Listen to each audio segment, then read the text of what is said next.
পথগামী ভব তুমে জগন্নাথ স্বামী নয়ন পথগামী ভব তুমে। হরে কৃষ্ণ কৃষ্ণ কৃষ্ণ হরে হরে, হরে রাম রাম রাম হরে হরে। হরের নাম হরের নাম ইব কেবলম, কলো নাস্তেইব নাস্তেইব নাস্তেইব গতিরন্যথা। সর্বপ্রথম শ্রী গুরুপাদ পদ্ম বন্দনা করে শিল গুরুদেবের অহৈতুকী কৃপা প্রার্থনা করছি। মঞ্চাসীন শিল সভাপতি মহারাজ, অন্যান্য ত্রিদণ্ডী পাদবৃন্দ, হরিকথা পিপাসু ভক্তবৃন্দ, বৈষ্ণববৃন্দ, মাতৃবৃন্দ, সকলকে যথাযোগ্য অভিবাদনপূর্বক সকলের কৃপা প্রার্থনা করছি। আমরা অত্যন্ত ভাগ্যবান, আজকে শ্রী হরিবাসরে হরিকথা শুনবার বিশেষ সুযোগ লাভ করছি। শ্রীহরির পরিচর্যা পুনঃ হরিবাসরে। হরিবাসর পরম পবিত্র তিথি। একটু আগে আমার পূর্ববক্তা পুরুষোত্তম প্রভু বললেন, উনি সাধারণভাবে বললেন একাদশ দিন পঞ্চশস্য ভক্ষণ করতে নাই। একাদশ্যাংহি ভুঞ্জানো ভুঙ্কতে গোমাংসমে বই। একাদশ দিন পঞ্চশস্য গ্রহণ করলে ওটা গোমাংস ভক্ষণের যে পাপ, ওই পাপে ভাগী হতে হবে। গোমাংস ভক্ষণ করলে কত পাপ হবে বলছে, একটি গোমাতার যত লোম কূপ আছে অত সংখ্যক নরকে ভ্রমণ করতে হবে। কতই বড় ভয়ঙ্কর পাপ এসে আমাদের মধ্যে প্রবেশ করবে। ওই জন্য শাস্ত্রকার বলছেন, ভূয় ভূয় দৃঢ়াবাণী শ্রীয়তাং শ্রীয়তাং জনা নভক্তব্যং নভক্তব্যং নভক্তব্যম হরিদিনে। হরিদিনে কখনো ভক্ষণ করতে নাই, কখনো পঞ্চশস্য গ্রহণ করতে নয়। করলে কি হবে বলছে, জানি কানিচ পাপানি ব্রহ্মহত্যাদিকানিচ অর্ণমাশ্রিত্য তিষ্ঠন্তি সম্প্রাপ্তে হরিবাসরে। শ্রী হরিবাসর দিন যত প্রকার পাপ এসে পঞ্চশস্যের মধ্যে বাসা করে থাকে। ওই জন্য প্রত্যেক গ্রাসে গ্রাসে আমাদের শরীরে পাপ পুরুষ প্রবেশ করবে। আর সে পাপ ভোগ করবার জন্য আবার আমাদেরকে নানা প্রকার প্রায়শ্চিত্ত কর্ম ইত্যাদি করতে হবে, কর্মচক্রের মধ্যে ভ্রমণ করতে হবে। ওই জন্য একাদশ দিন কখনো শস্য গ্রহণ করতে নাই। বিশেষভাবে কখনো পাপ করলে মুক্তি আছে, একাদশতে অন্ন ভক্ষণ করলে মুক্তি নাই। নারদ পঞ্চরাত্র বলছে, কদাচিৎ পাপ করলে যে পাপে প্রায়শ্চিত্ত করতে হবে, কিন্তু একাদশ দিন যে পাপ আমরা করব অন্ন ভক্ষণ করে, ওতে প্রায়শ্চিত্ত হয় না। ওই জন্য নারদ পঞ্চরাত্রে বলছে, একাদশ্যাঙ্গি ভুঞ্জানো নৈব নিষ্কৃতির কুত্রচিত। কোথায়ও নিষ্কৃতি নাই। যদি কেউ বলে আপনারা বৈষ্ণব আপনারা করবেন, আমরা শাক্ত, বা কেউ বলবে আমরা শৈব, কিন্তু এই একাদশ দিন যে উপবাসে এই নিয়মটি সকলের জন্য লাগু থাকছে। ন চৈব ন শক্ত ন সৌর সেবকা একাদশ্যাঙ্গি ভুঙ্কতে গোমান সময়ে বই। বলছে সকলের জন্য একই নিয়ম, একাদশী কার জন্য ছাড় নেই, সকলকে যেন একাদশী করতে হয়। ওই জন্য একাদশ দিন, বিশেষভাবে একাদশ দিন আমরা তো খাদ্যের সংযমতা অবলম্বন করব, তার সঙ্গে কি করব না ভাগবত বা আধ্যাত্ম যোগ অবলম্বন করব। সারাদিন শ্রীমদ্ ভাগবত শ্রবণ, গীতা শ্রবণ বা হরিনাম সংকীর্তনের মধ্যে উদযাপন করতে হয় একাদশ দিন। ওই জন্য বাহ্য কর্ম সংকুচিত করে কেবল শ্রীকৃষ্ণের কর্মতেই ব্রতী হতে হয়। মহাভারতে দেখা যায় কোন একজন ব্রাহ্মণ কুমার, কোন সময় সবর শিকারী বেদেজার, ও অজ্ঞাতে একাদশী করেছিল। অজ্ঞাতে তার ভুল করে একাদশী হয়ে গিয়েছিল। সে বহু পাপ করেছে, চুরি ডাকাতি সবই করত, কিন্তু ঘটনার চক্রে তার ওই দিন উপবাস হয়ে গিয়েছে, সেও জানে না। যখন রাতবেলা একটা সর্পদংশনে সে মৃত্যু মুখে পড়ে, তখন যমদূত এসছে, তার মধ্যে বিষ্ণুদূত এসে হাজির হয়েছে। বিষ্ণুদূত বলছে ও একাদশী করছে আজকে। আর সে যে ঘরে ছিল, সে ঘরটা ওই দিন তার কি খেয়াল হলো, একটা গামছা দিয়ে মুছামুছি করে পরিষ্কার করেছে, ঘরের কোনায় একটি পাথর বিগ্রহ শালগ্রাম ছিল, একটু ফুলও দিয়েছে, হিন্দু সংস্কার সনাতন ধর্মের সংস্কার বসে। তো তখন যমদূতদেরকে বিষ্ণুদূতরা বলছে আজকে সে একাদশী করছে, মন্দির মার্জন করেছে, বিষ্ণু পূজা করেছে, আর একাদশ দিন তার মৃত্যু। বলো তোমরা নিবে না আমরা নিব। তখন যমরাজের দূত চলে গেলেন, বিষ্ণুদূত তাকে নিয়ে বৈকুণ্ঠে চললেন। একাদশী এরকম পুণ্য ফল আছে, একাদশীর দিব্যাতি দিব্য ফল। আর একাদশী ভগবানের স্বরূপ, ভগবানই তিথি ব্রহ্ম। যেমন ভগবান জল হয়ে দ্রব ব্রহ্ম গঙ্গা হয়ে এসছেন, শিলা হয়ে শালগ্রাম শিলা হয়ে শিলা ব্রহ্ম, দারু ব্রহ্ম জগন্নাথ, তো ওই রকম তিথি ব্রহ্ম ভগবান তিথি হয়ে এসছেন। ওই জন্য একাদশ দিন সারাদিন আমরা যা করব শতগুণ ফল হবে, দান ব্রত পুণ্য যা কিছু শতগুণ ফল হয়। আজকের যে সাবজেক্ট বিষয় ভাগবত, ভাগবত পরম পবিত্র বস্তু, ভগবানই ভাগবত হয়ে এসছে। ভাগবত বুঝি হেন যার আছে জ্ঞান, সে না জানে কবু ভাগবতের প্রমাণ। যদি আমাদের মধ্যে কখনো যদি এ ভাবটি হয় আমি ভাগবত মুখস্থ করে ফেলেছি, ভাগবত আমি জানি, তাহলে মনে রাখতে হবে আমি কিছুই জানি না। তাহলে ভাগবত যে জানে, কে জানে? বলে ভাগবতে অচিন্ত ঈশ্বর বুদ্ধি যার, সে জানে ভাগবত অর্থ ভক্তি সার। ভাগবতে অচিন্ত ঈশ্বর বুদ্ধি হতে হবে, তবেই তার অর্থ উপলব্ধি হবে, তবেই ভাগবত জ্ঞান হবে। চারি বেদ দধি ভাগবত নবনীত, মথিলেন সুখে খাইলেন পরীক্ষিত। সবে পুরুষার্থে ভাগবতে হয়, প্রেম রূপ ভাগবত সর্বশাস্ত্রে কয়। প্রেম রূপ ভাগবত সাক্ষাৎ প্রেমেরই মূর্তি, ভগবানই প্রেমের স্বরূপ ভাগবত হয়ে এসছে। ওই জন্য গ্রন্থরূপে ভাগবত কৃষ্ণ অবতার, গ্রন্থরূপে ভগবানই কৃষ্ণই এই গ্রন্থরূপে এসেছে। আর বিশেষভাবে ভাগবত আমরা প্রথমেই দেখি, ভাগবতে যে প্রশ্ন শতক, সুত গোস্বামীকে মুনি ঋষিরা প্রশ্ন করেছিলেন। প্রথম প্রশ্ন, পুরুষের প্রধান কর্তব্য কর্ম কি? দ্বিতীয় প্রশ্ন, জেনাত্মা সম্প্রসিদতি, আত্মা কি করে সুখী হবে, আনন্দ পাবে? তৃতীয় প্রশ্ন, ভগবানের অবতার কথা। চতুর্থ প্রশ্ন, ভগবান জগতে এসে কি কি কাজ করে গেলেন। পঞ্চম প্রশ্ন, ভগবানের লীলা কথা আমরা শুনতে চাই। ষষ্ঠ প্রশ্নটি খুব ইম্পর্টেন্ট, ব্রুই ভাগবতে, যে ভাগবতে ভগবান কৃষ্ণ ধর্মবর্মণি, ধর্মের রক্ষক শ্রীমদ ভাগবত ভগবান শ্রীকৃষ্ণচন্দ্র চলে গেলেন, তাহলে কলিযুগে ধর্মের রক্ষক কে? ধর্ম কে রক্ষা করবে? তার উত্তরে ভাগবতের প্রথম স্কন্ধের উত্তরে, প্রথম অধ্যায়ের উত্তরে তৃতীয় অধ্যায় বললেন, কৃষ্ণে সধাম অবগতে ধর্ম জ্ঞান আদিশ কলো নষ্ট দৃশ্যামেশ পুরাণার কো অধুনোদিত। ভগবান যখন চলে গেলেন তখন এই ভাগবতী কৃষ্ণের অবতার হয়ে জগতে চলে আসলেন। ওই জন্য ভাগবত অধ্যয়ন করলে শ্রীকৃষ্ণের সাক্ষাৎকার হয়ে গেল মনে রাখতে হবে। যেদিন আমরা ভাগবত শ্রবণ করব, কীর্তন করব, ভাগবত অধ্যয়ন করব, মনে রাখতে হবে আমার কৃষ্ণের সঙ্গে সাক্ষাৎ হয়ে গিয়েছে, আর অন্য কোনো ভাবনা নিতে হবে না। ওই জন্য ভগবানই সাক্ষাৎ ভাবে ভাগবত হয়ে এসেছে। ওই জন্য এই ভাগবত পরম পবিত্র।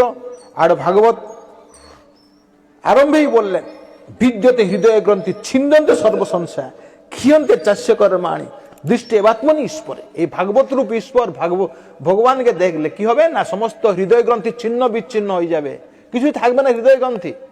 ভগবানের সঙ্গে একটি যোগাযোগ হয়ে যাবে, প্রেম আস্বাদন করা যাবে, এইরকম ভাগবত। কিন্তু প্রাথমিক অবস্থায় আমরা ওই রকম আসতে পারি না। প্রাথমিক অবস্থায় ভাগবতের কাছে যখন আসি, আমরা মৃত্যুতে ভয়ভীত হয়ে, সংসারের ত্রিতাপে দগ্ধ হয়ে, নানা কষ্ট বেদনা যন্ত্রণা পেয়ে আমাদেরকে কোনো সাধু লোক বৈষ্ণব লোক বললেন, বাবা তুমি একটু ভাগবত পড়ো, ভাগবত পড়লে তোমার মঙ্গল হবে। তাদের উপদেশে আমরা ভাগবতে আসি। ওই জন্য ভাগবতে প্রথমেই বললেন যে ভাগবতে তেসাং প্রমথ নিধনং পশ্যন্নপি ন পশ্যতি। আমাদেরকে দেখতে হবে সামনে যে মৃত্যু দেবতা সকলকে গ্রাস করছে, আমাকে যেন মৃত্যু থেকে মুক্ত থাকতে হবে, মৃত্যু যেন আমাকে গ্রাস না করতে পারে, ত্রিতাপ যেন আমাকে পীড়া না দিতে পারে, দগ্ধ না করতে পারে। ওই জন্য আমরা ভাগবতের শরণাগত হই। এবং ভাগবতের শরণাগত হতে গিয়ে মহাভাগবত বৈষ্ণব ভক্ত ভাগবতেরও শরণাগত হই। ভক্ত ভাগবতের আনুগত্যে আমরা শ্রীমদ্ ভাগবতম শ্রবণ কীর্তন করি। এই জন্য ভাগবত ভগবানই ভাগবত হয়ে এসছেন। দ্বাদশ স্কন্ধ সে একই কথা বললেন, নিম্নগানাং যথা গঙ্গা দেবানাং অচ্যুত যথা বৈষ্ণবানাং যথা শম্ভু পুরাণানাম ইদম তথা। পুরাণের মধ্যে শ্রীমদ্ ভাগবত যেমন শম্ভু বৈষ্ণবদের মধ্যে সর্বশ্রেষ্ঠ, গঙ্গা নদীর মধ্যে সর্বশ্রেষ্ঠ, দেবতাদের মধ্যে অচ্যুত সর্বশ্রেষ্ঠ, এরকম পুরাণের মধ্যে সর্বশ্রেষ্ঠ শ্রীমদ্ ভাগবতম। যত্র যস্মিন, যে ভাগবতে জ্ঞান বৈরাগ্য পূর্ণরূপে অবস্থান করছে। এই ভাগবত অধ্যয়ন করলে জ্ঞান বৈরাগ্য এবং ভক্তি সবই একই সঙ্গে হয়ে যায়। এমনই একটি শ্রেষ্ঠ ভাগবত। বৈষ্ণবানাং অত্যন্ত প্রিয় বললেন সুখদেব গোস্বামী পদ্মপুরাণে তার মহিমা কীর্তন করতে গিয়ে বলে দিলেন, বৈষ্ণবানাং যথা অত্যন্ত প্রিয়, বৈষ্ণবদের অত্যন্ত প্রিয়। যত্র জ্ঞান বিরাগ ভক্তি সহিতম নৈষ্কর্ম্যম আবিষ্কৃতম, যেখানে জ্ঞান বিরাগ ভক্তি নিষ্কাম, অর্থাৎ ভক্তি নিষ্কাম মানে ভক্তি আবিষ্কার হয়েছে। এই শ্রীমদ্ ভাগবতম সর্বশ্রেষ্ঠ পুরাণ। এই শ্রীমদ্ ভাগবত পুরাণ শ্রী সুত গোস্বামী নৈমিষারণ্যে বক্তব্য রেখেছিলেন, শ্রোতা ছিলেন মুনি ঋষিরা। আর ঠিক ওই বক্তব্য ওই প্রশ্নই করেছিলেন শ্রী শুকদেব গোস্বামীকে শ্রী পরীক্ষিত মহারাজ। পরীক্ষিত মহারাজ উনি অভিশপ্তগ্রস্ত হয়ে যান, আজকে থেকে 7 দিনের মধ্যে মৃত্যু অনিবার্য। যদিও এটাকে অভিশাপ বলা যায়, এটাকে অন্য ভাষায় আশীর্বাদ বলা যায়। উনি আশীর্বাদ পেয়েছিলেন, কারণ আমরা মৃত্যু কখন হবে বুঝতে পারি না। আর উনাকে বলে দেওয়া হল আজকে থেকে 7 দিনের মধ্যে তোমার মৃত্যু সমাগত, অতএব তুমি যা প্রস্তুতি নেবার নিয়ে যাও। পরীক্ষিত মহারাজ যেমন কেউ ব্যবসা করতে গিয়ে একটা লিমিটেড পুঁজি খাটায় আর প্ল্যান করে এই পুঁজিকে দিয়ে আমি বড্ড একটি শ্রেষ্ঠ বস্তু উপলব্ধি করতে হবে, আমাকে পেতে হবে অনেক অনেক টাকা। ওইরকম পরীক্ষিত মহারাজ 7 দিনের পুঁজি খাটিয়ে দিলেন বিজনেসে। 7 দিনের পুঁজি খাটিয়ে তার বিনিময়ে চাইছেন কি, জগতের লোক অনেকে স্বর্গ চায়, কেউ ইন্দ্র পদ চায়, কেউ ব্রহ্মার পদ চায়। সুখদেব গোস্বামী ওইটা চাইলেন না। সুখদেব গোস্বামী কি বললেন, পদং ত্রিভুবন উৎকৃষ্টম জিজ্ঞেস সাধু বর্তমে, 3 ভুবনের যে সর্বশ্রেষ্ঠ পদ গোবিন্দের পাদ পদ্ম, ওইটা আমাকে দরকার। পরীক্ষিত মহারাজ চাইলেন আর পেলেনও। ওই প্রথমে ওনার প্রশ্ন ছিল দে তত পৃচ্ছামি সংসিদ্ধিম যোগিনাং পরমম গুরু পুরুষস্য যৎকার্যং ম্রিয়মাণস্য সর্বথা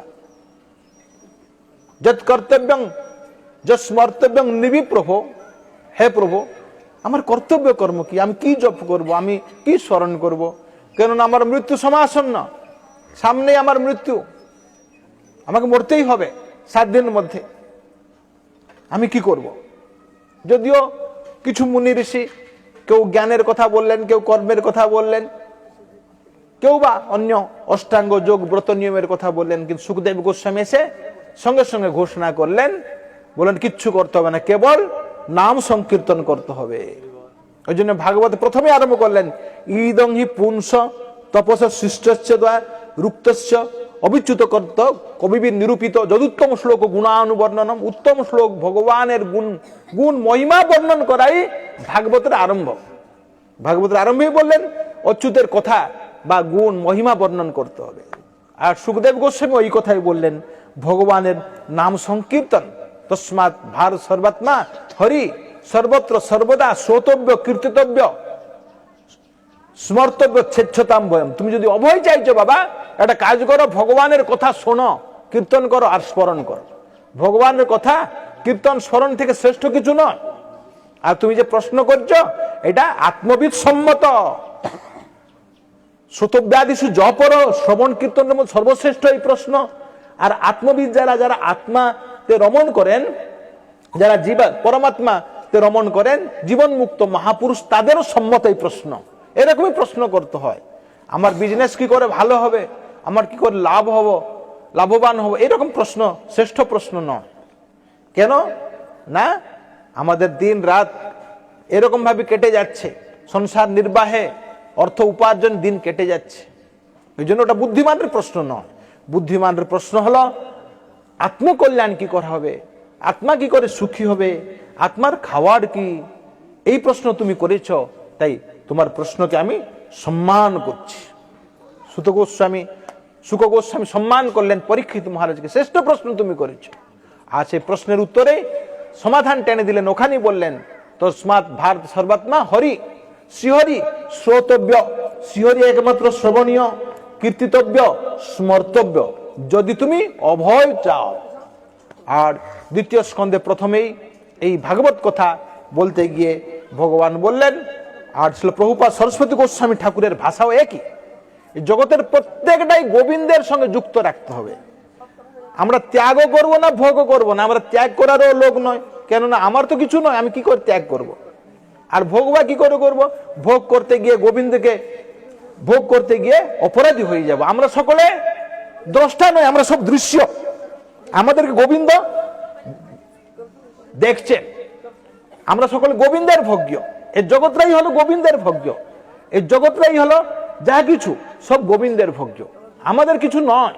অতএব আমাদের যেহেতু কিছু নয়, তাহলে আমরা কি করে ভোগ করব?